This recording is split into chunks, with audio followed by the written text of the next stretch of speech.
Vijay calls. పేదల చేత, పేదల యొక్క, పేదల కోసం సుస్థిర ప్రభుత్వ ఏర్పాటే అధిక జన మహాసంకల్పం. ఈ రోజు 7 వైట్ పేపర్స్ తెచ్చారు. నిన్న గవర్నర్ ప్రసంగంలో గవర్నర్ గారితో చదివించారు. ఏమని? ప్రభుత్వం రాగానే నిర్మాణం చేపట్టాం, ప్రగతి వైపు నడిపిస్తున్నాం, 7 వైట్ పేపర్స్ ఇచ్చాము అని చెప్తున్నారు. మీరిచ్చిన 7 వైట్ పేపర్స్లో ఏముందో ఎవరికి తెలియదు. మీకు మీరు తయారు చేసి ఏదో కుకప్ చేసి ఇచ్చారు. అయితే లిబరేషన్ కాంగ్రెస్ పార్టీ నుంచి నేను 8వ వైట్ పేపర్ ఇవ్వమని డిమాండ్ చేస్తున్నాను. అది ఏమిటి అని అంటే, సంవత్సరం అధికారంలో ఉన్న ప్రతి సంవత్సరం మీరు ఎందుకు దావోస్కి వెళ్ళారు? దావోస్ అనేటువంటిది స్విట్జర్లాండ్లో ఉంది. స్విట్జర్లాండ్లో ఉన్నటువంటి ప్రత్యేకత ఏంటంటే నల్లధనాన్ని పక్కవాడికి తెలియకుండా దాచుకునే అవకాశం ఉన్నటువంటి దేశం అది. కాబట్టి మీ బ్లాక్ మనీని దాచుకోవడానికి, దాచుకున్న సొమ్ము ఎలా ఉందో చూసుకోవడానికి ప్రతి సంవత్సరం దావోస్కి వెళ్ళారా?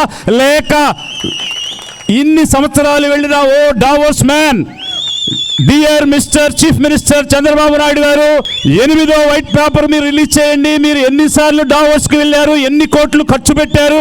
ప్రజాధనాన్ని ఎంత దుర్వినియోగం చేశారు? చేసిన తర్వాత ఎన్ని లక్షల కోట్ల పెట్టుబడులు వచ్చాయి? ఆ పెట్టుబడులతో ఎన్ని పరిశ్రమలు వచ్చాయి? ఆ పరిశ్రమలో ఎంతమందికి ఉద్యోగాలు ఇచ్చారు? 8వ వైట్ పేపర్ రిలీజ్ చేయండి.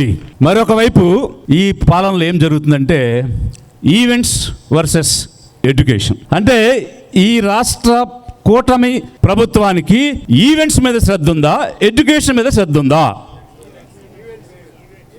సో అసలు ఆలోచించకుండా మీరు ఇంత షార్ప్గా సమాధానం చెప్పారంటే ఇక ప్రభుత్వం ఎంత లోతుగా ఈవెంట్స్ చేసుకుంటూ లోపలికి వెళ్ళిన దానికి మనం చెప్పాల్సిన అవసరం లేదు. అయితే నేనేమంటానంటే, ఒక ప్రాథమిక విద్య, మాధ్యమిక విద్య, వైద్య విద్య ఇవన్నీ కూడా అందించాల్సినటువంటి బాధ్యత రాష్ట్ర ప్రభుత్వానికి ఉంటే మీరు మెడికల్ కాలేజీలు ప్రైవేటైజ్ చేస్తారు, గవర్నమెంట్ హాస్పిటల్స్ ప్రైవేటైజ్ చేస్తారు.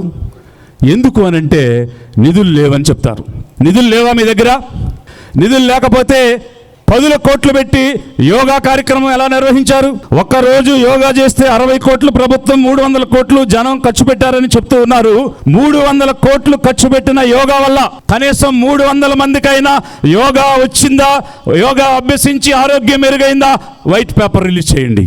సో మీరు చేసినటువంటి ఈవెంట్స్, యోగా అయినా, డ్రోన్ సమ్మిట్ అయినా, ఆవకాయ బిర్యానీ అయినా, పచ్చళ్ళు పేపర్లు అమ్ముకుని ఒక వ్యాపారవేత్తగా ఎదిగినటువంటి రామోజీరావు చనిపోతే మీరు చేసిన దినం కార్యక్రమం అయినా ప్రజా డబ్బుతో ఎందుకు చేశారు? ఈ ఈవెంట్స్ ద్వారా మీరు చేసిన ఖర్చులు మెడికల్ కాలేజీలకు పెట్టుంటే 90% పూర్తయిన కాలేజీలు 3 ఉన్నాయి. ఈ 3 కూడా ఈరోజు ఆపరేషనలైజ్ అయ్యి స్టూడెంట్స్ డిగ్రీలు తెచ్చుకునే అవకాశం వచ్చేది. ఆ ప్రాంతంలో జనరల్ హాస్పిటల్స్లో వైద్యం దొరికేటువంటి పరిస్థితి వచ్చేది. కాబట్టి ఈవెంట్స్ కాదు, ఎడ్యుకేషన్ కావాలి. వెనుకబడిన వర్గాల దగ్గర నుంచి ఈ రాష్ట్ర ప్రజలు ప్రతి ఒక్కరికి కూడా అన్ని రకాల విద్యలు అందించాలి. ప్రైవేటైజేషన్ కాదు, ఈవెంట్స్ కాదు, బడ్జెట్ నిధులు, మేము కట్టిన నిధులు మా సొమ్ము, మా వృద్ధి కోసం, మా అభివృద్ధి కోసం వాడండి అని లిబరేషన్ కాంగ్రెస్ పార్టీ డిమాండ్ చేస్తూ ఉన్నది.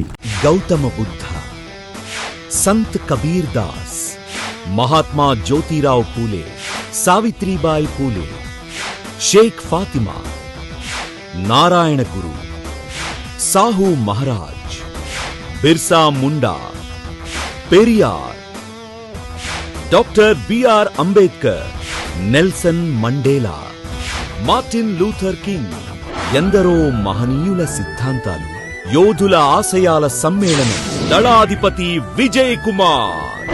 విజయ్ కాల్స్. పేదల చేత, పేదల యొక్క, పేదల కోసం సుస్థిర ప్రభుత్వ ఏర్పాటే అధిక జన మహాసంకల్పం.